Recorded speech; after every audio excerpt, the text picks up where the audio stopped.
ठीक है बच्चों, अब आप लोग ध्यान दीजिएगा बोर्ड पे और एक एक चीज़ को समझने का प्रयास कीजिएगा। इसके पहले हम ब्रीथ की परिभाषा देखे थे। क्या परिभाषा देखे थे? ब्रीथ कहते किसे हैं? तो इस त्रिमिमीय आकाश में, अगर हम ब्रीथ की बात करें तो 2 डायमेंशन ही होगा।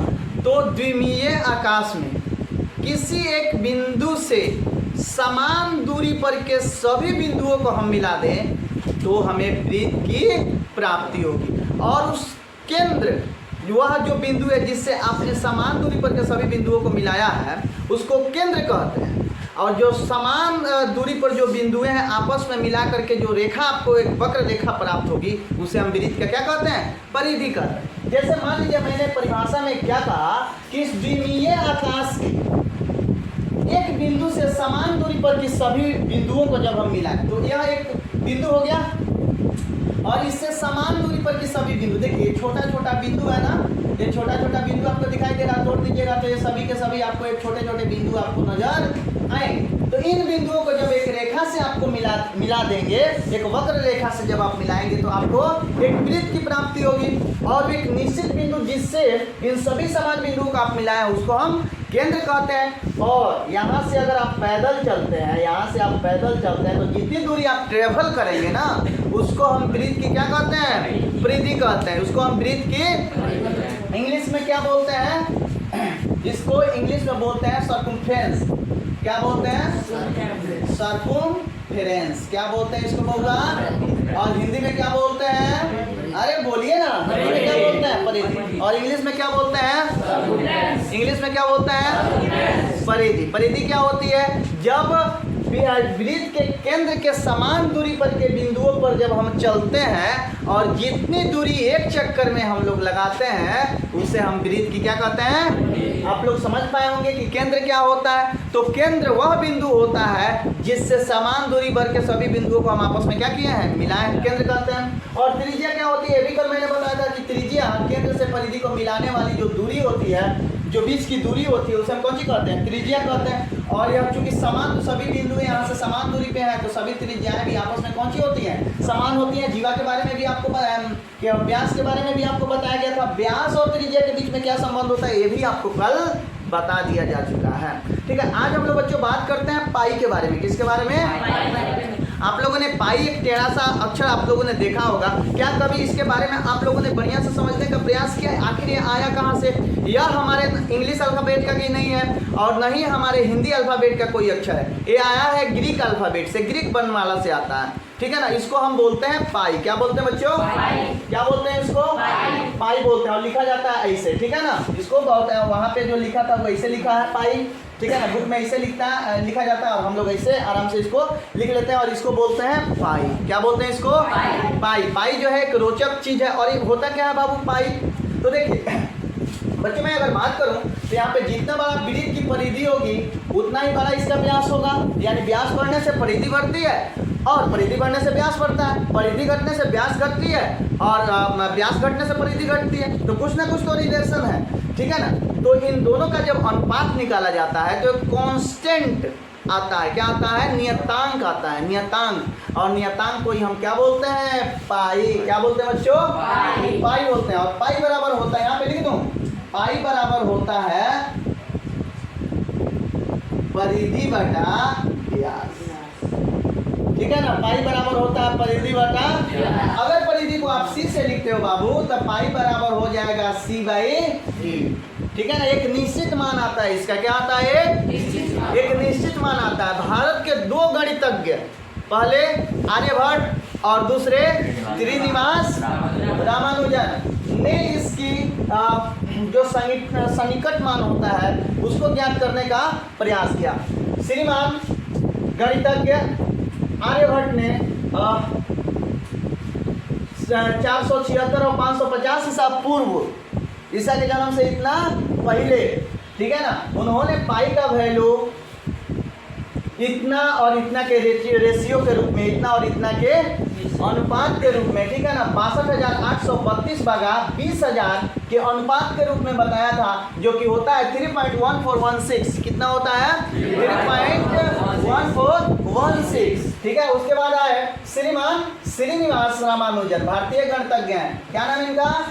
श्रीमान भारतीय गणितज्ञ आदर से नाम लिया करो, इन्होंने गणित के क्षेत्र में बहुत ज़्यादा योगदान दिया है। ठीक है, तो इन्होंने 1887 और 1900 इस पीरियड में, ठीक है ना, एक सर्वसमीका का प्रयोग करके लाखवें स्थान तक पाई का एकदम वैल्यू जो है सन्निकट वैल्यू देने का प्रयास किया। ठीक है ना, किसने किया ये काम? श्रीनिवास रामानुजन ने। ठीक है, ये दोनों के दोनों भारतीय गणितज्ञ हैं। ठीक है, हमारे भारतीय गणितज्ञ आर्यभट्ट ने ही जीरो की खोज की थी। आर्यभट्ट ने ही जीरो की खोज की थी। ठीक है, तो उस समय भी हमारा जो इतिहास रहा है ना, गौरवशाली रहा है। हमारा इतिहास गौरवशाली रहा है। ठीक है, चलिए, जैसा कि बच्चों हम जानते हैं पाई एक अपरिमेय संख्या है। जैसा कि आप लोगों को 9th क्लास में पढ़ाया जा चुका है, कोई भी अंक या कोई भी संख्या अपरिमेय कब होगी? जब वो अशांत होगी या प्लस अनावर्ती होगी। कौन सी होगी? अशांत और इंग्लिश में क्या बोलते हैं? बोलिए, नॉन टर्मिनेटिंग, नॉन रिपीटिंग। क्या बोलते हैं? Non terminating. जब भी पाई का वैल्यू हम निकालते हैं जनरली 22/7 जब करोगे और 7 से 22 में आप भाग दोगे, when you divide 22/7 then you get non terminating non repeating number. और इससे साबित होता है, this is prove that pi is a irrational number. इससे साबित होता है कि पाई एक अपरिमेय संख्या है। ठीक है ना, तो चलिए यहाँ पे हम बात कर लेते हैं वृत्त के क्षेत्रफल का जो सूत्र आता है। वृत्त के क्षेत्रफल का सूत्र आप लोग पढ़ोगे या रटोगे? ठीक है, लेकिन आज के बाद पढ़ोगे न कि रटोगे। जैसे वृत्त का क्षेत्रफल आता है पाई आर स्क्वायर। क्या आता है बच्चों? आया कहाँ से?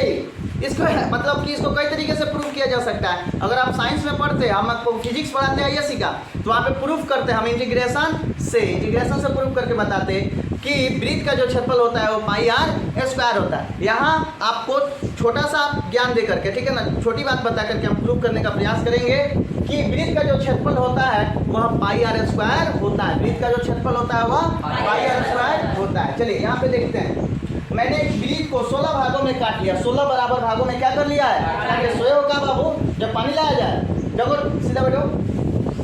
16 भागों में मैंने क्या किया? इसको काटा और काटने के बाद उसको पतार दिया। काटने के बाद उसको जो है पसार दिया। ठीक है, यहाँ पे देखो, यहाँ पे 1 2 3 यहाँ इसी का पार्ट है। ठीक है ना, तो आधा पार्ट ऊपर है और आधा पार्ट, और वृत्त के परिधि से तो आप लोग वाकिफ हो, जो कि होता है क्या? 2 पाई आर। क्या होता है? 2 पाई आर। तो आधा पार्ट ऊपर है, तो आधा पार्ट ऊपर है तो इसको आधा कैसे लिखेंगे? 1/2 2 पाई आर। यानी इसकी जो लंबाई होगी, एक आयताकार क्षेत्रफल दिख रहा है कि नहीं दिख रहा है? आयत की तरह कुछ दिख रहा है कि नहीं दिख रहा है? हालांकि पूर्ण रूप में आयत नहीं है, लेकिन आयत की तरह दिख रहा है कि नहीं दिख रहा है? इसमें बहुत सारे बच्चे बैठे हैं, बहुत विद्यार्थी बैठे हैं, लेकिन कोई विद्यार्थी पूर्ण रूप से विद्यार्थी नहीं होंगे, जो इधर उधर की बातें कर रहे हैं या मैं पढ़ा रहा हूँ अपने यादों में मशगूल है। वह विद्यार्थी आदर्श विद्यार्थी होंगे? नहीं होंगे, लेकिन वो भी तो बैठे हैं तो विद्यार्थी हैं। तो यहाँ पे एक आदर्श आयत नहीं है, लेकिन फिर भी आयत जैसा है।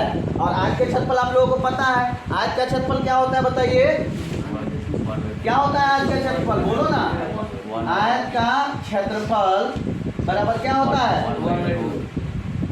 लंबाई गुणे चौड़ाई। क्या होता है? लंबाई गुणे चौड़ाई। क्या होता है? लंबाई गुणे चौड़ाई। अच्छा बताओ, इस क्षेत्र आपको दिखा रहा है, इसकी लंबाई कितनी है? 1/2 2 पाई आर। लंबाई कितनी है बउआ? 1/2 2 पाई आर। है कि नहीं है? बोलिए, है ना? लंबाई इतनी है। और चौड़ाई कितनी है? तो चौड़ाई रेडिएशन है इसका, रेडिएशन है, इसी को ना करके सुधा रहे हैं हम, तो ये आर हो जाएगा। क्या हो जाएगा? आर। तो 1/2 से 2 क्या हो गया? कैंसिल, और यहाँ से निकल करके आ जाएगा आपको पाई आर। तो आप लोगों ने देखा एक वृत्त था जिसको मैंने आयत बनाया और आयत बना करके क्षेत्रफल निकाला, तो क्या आया?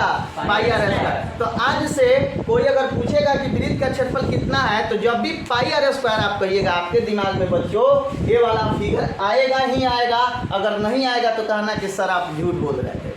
आपसे जब भी अब कोई सूत्र पूछेगा कि वृत्त का क्षेत्रफल बताओ, तो बच्चों ये वाला फिगर आपके दिमाग में पक्का आएगा, और इस फिगर के साथ हम भी तुमको याद जरूर आएंगे। तो इस वीडियो क्लिप में बस इतना ही। दीजिए अपने दोस्त और होस्ट को इजाज़त। जय हिंद।